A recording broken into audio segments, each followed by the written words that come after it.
A man in the Cappadocia region of Turkey was renovating his house. He knocked down a basement wall and found a tunnel. So he did what anyone would do. He followed it. The tunnel opened up into a room. The room connected to another tunnel. That tunnel split into more rooms, more passages, more tunnels going deeper and deeper and deeper. He didn't find a cellar. He didn't find an old storage room or an old well or a forgotten basement. He found a city. An entire city carved into the rock beneath his feet. 18 levels deep, with rooms and corridors and staircases and ventilation shafts and wells and stables and storage areas and rolling stone doors that conceal every level from the inside. Large enough to house 20,000 people. And not any one of those 20,000 people ever told us that they were down there. Derinkuyu is the name of both the underground city and the small town sitting above it in the Cappadocia region of Turkey. The region itself is already one of the stranger places on Earth. The landscape looks like something from another planet. Tall volcanic rock formations called fairy chimneys rising from the ground, the remnants of ancient volcanic activity that left the area covered in soft tufa rock. Rock that's hard enough to be structural but soft enough to carve with relatively basic tools. People have been carving this rock for thousands of years. There are hundreds of underground structures in Cappadocia, cave churches, storage rooms, small shelters. None of them prepared the researchers for what was found under that man's house in 1963. Because Derinkuyu is not just a cave system or a simple underground shelter. It's a planned city, deliberately designed, systematically excavated. Stables on the upper levels where the air is fresh for the animals. Living quarters in the middle. Storage and food production deeper down where the temperature stays constant. Derinkuyu means deep well in Turkish. The city reaches approximately 85 meters, about 280 feet below the surface. 18 separate levels connected by staircases and passages. Only about half of it has been opened to the public. And there's significantly more of Derinkuyu that has not been fully explored. And here's the thing. The city wasn't designed just to be lived in. It was designed to be sealed. Every level has a rolling stone door. A massive circular disc that can be closed from inside and locked in place. From the outside, those doors are immovable. Whatever was inside could lock itself in completely, and whatever was outside could not get in. Someone built a city that was specifically designed so that 20,000 people could disappear underground and seal the entrance behind them. And how do we think they built this underground city? You start at the top. You carve down, room by room, level by level, removing rock from the inside and passing it up and out through the passages that you've already carved. That sounds simple, but it's not. The tufa rock of Cappadocia is cooperative in the sense that it can be worked with basic tools.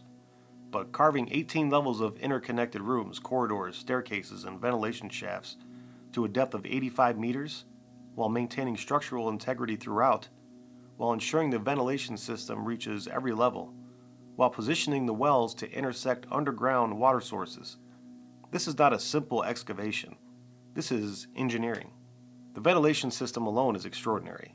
Over 50 ventilation shafts connect the deeper levels to the surface. They're positioned to create airflow that draws fresh air down and pushes stale air out through a natural convection system. The same shafts double as walls in some sections, reaching underground water sources so the city has an independent water supply that cannot be contaminated or cut off from the surface. Think about what that means. Whoever designed this thought through every survival requirement before they started digging. Fresh air for 20,000 people. Fresh water that does not depend on the surface. Food storage at the right depth to stay cool. Stable areas in the upper levels. The whole thing planned from the beginning as a self-contained world that can function independently of everything above it. And that level of planning just doesn't happen by accident, and it doesn't happen quickly. This city took significant time and organized effort to build, which raises an obvious question that I can't shake. If you're going to invest that much time and effort and planning into building an underground city, you must have had a very compelling reason to do it. And if you look at what's actually inside, what these 20,000 people would have had available to them down there, the picture of just how long they plan to stay gets genuinely unsettling. And here's what the 20,000 people had access to inside Derinkuyu. Stables. The upper levels closest to the surface where the air circulates most freely were used to house livestock, donkeys, goats, sheep.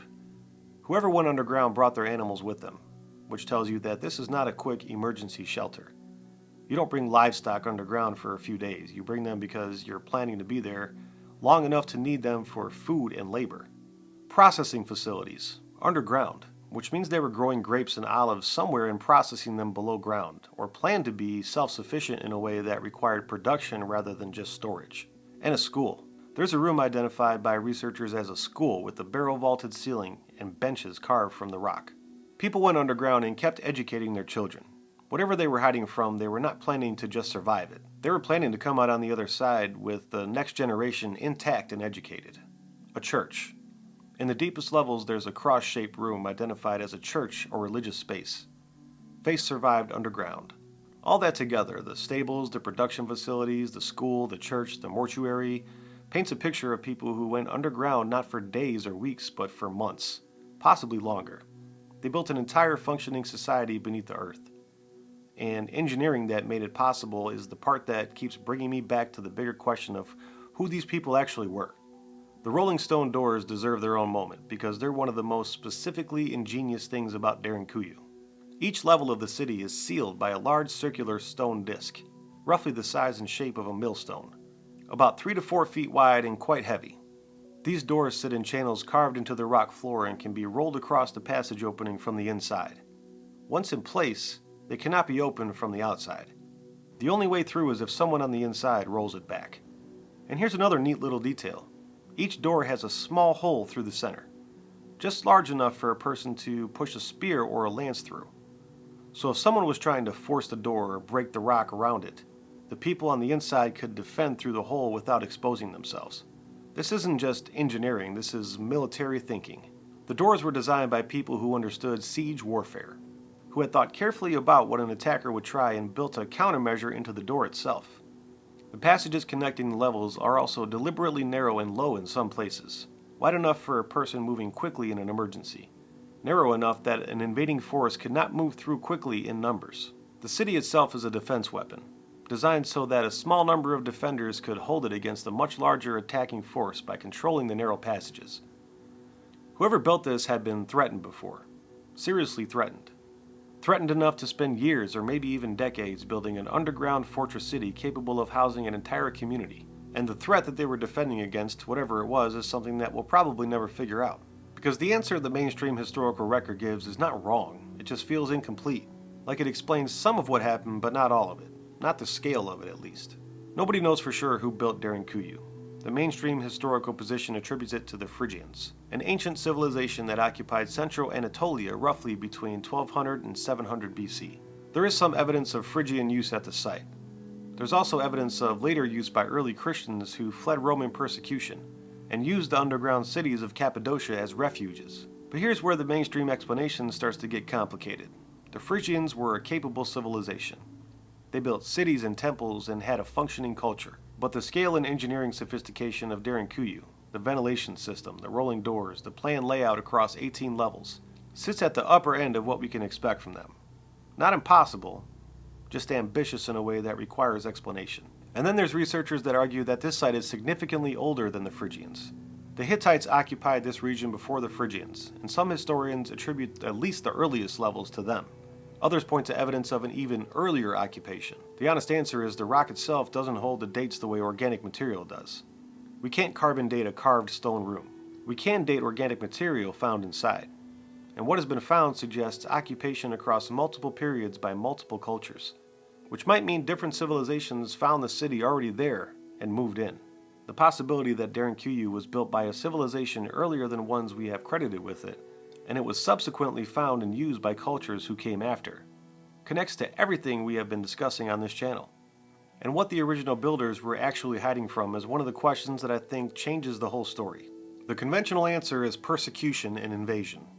The early Christians used Derinkuyu to hide from Roman authorities. Various groups used the underground cities of Cappadocia throughout history to shelter from invaders. Arabs, Mongols, whoever was sweeping through the region at any given moment. And that explains the later use of the city perfectly. But it doesn't explain why someone built it in the first place. Because building a city this scale planned for 20,000 people with schools and churches and wine presses and stables and ventilation systems is not a response to a threat that you can see coming next season. This is a response to something that you believe is going to be so severe and so sustained that you need an entire parallel civilization underground to survive it. And I sit with that and think about what kind of threat would make a civilization invest that much in going underground. The Younger Dryas event that we talked about a few videos ago. The catastrophic reset that wiped out civilizations and buried others. The flood myths from every culture on Earth describing the sky falling and the world ending. The pattern we keep finding of ancient peoples doing extraordinary things to survive something extraordinary. What if Derinkuyu wasn't built to hide from an army? What if it was built to survive something much bigger? Well, obviously I can't prove that, and nobody can, but the scale of preparation, the depth of the commitment to building a complete world underground, suggests whoever did this was not planning for a bad season or a hostile neighbor. They were planning for something that they believed might end the world above them. And they were thorough enough about it that 20,000 people could have lived down there for months without even once needing to surface. That level of preparation deserves a threat that's worthy of it. And I haven't found one in the conventional historical record that fully matches what was built here. Derinkuyu is open to the public. You can visit it. Walk the corridors, stand in the schoolroom, look through the hole in the rolling stone door and think about what you would have done if you needed to use it. About half of the known city is accessible to visitors. The rest is still being studied. And there are other underground cities in this region that connect to Derinkuyu through tunnels. Some researchers believe the full network is far more expansive than what has been mapped, that what we found so far is a fraction of what is actually down there. Whatever drove people to build all of this and whatever the original threat was that justified this level of preparation, it passed. At some point, whoever was underground came back to the surface and the city was left empty, and then forgotten. For long enough that a man renovating his house in 1963 knocked down a wall and had no idea what was on the other side. I think about that a lot. The idea that something this significant, this carefully built, this deliberately hidden, just waited. For centuries, for whoever would eventually come looking. And it just took some dude to be renovating his basement to find it. And what do you think? Were they hiding from an army or were they escaping a global cataclysm? Leave it in the comments below. And as always, thank you so much for watching. I really do appreciate your time. Please subscribe if you haven't already done so, and I'll talk to you later.